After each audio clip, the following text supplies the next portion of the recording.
Yeah, so I was bending guitar sides last night. I used a silicone heating mat, and it mounts right here and it hangs out right in the spot.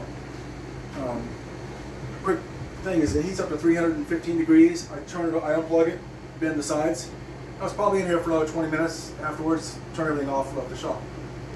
This morning I came in with a big bag of donuts, thinking I was going to have a nice setup for you guys, and turn the air conditioning on.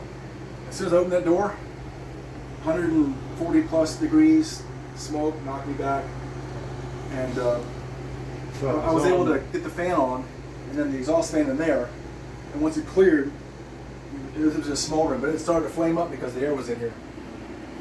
But I grabbed the garden hose and it reached to the door, so I was standing there hosing it down and spraying it with a spray bottle.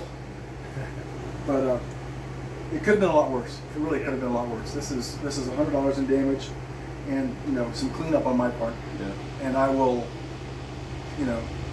forever have learned. Check everything, check the temperature, everything, check everything before I even leave the shop. Well, did that mat and everything, did it fall on the floor? Yeah, so it was on a big frame, form, like the one behind you on the desk there, and it burnt the form to pieces. Oh. You were at the demonstration at Woodcraft. It's the same thing I used to bend the little side there. Yeah. It was that was the one that caught fire. And it's out there. But there was a hole here and a hole here, and it started to flame. So we cut it out, pull out what was bad, and luckily it didn't hit a pile of dry wood there or the bench or anything else. If it got in the wall, it would have been done.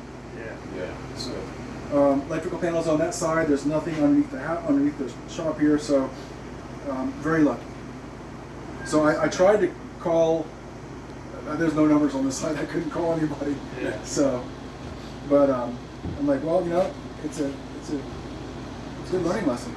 Lucky you didn't, could have been, as you say, a lot worse. I told Chris there was just a few days ago, a guy on the Luthier forum had a dehumidifier in his upstairs loft where he keeps all his wood. The dehumidifier caught on fire and burnt his shop down. 2 stories.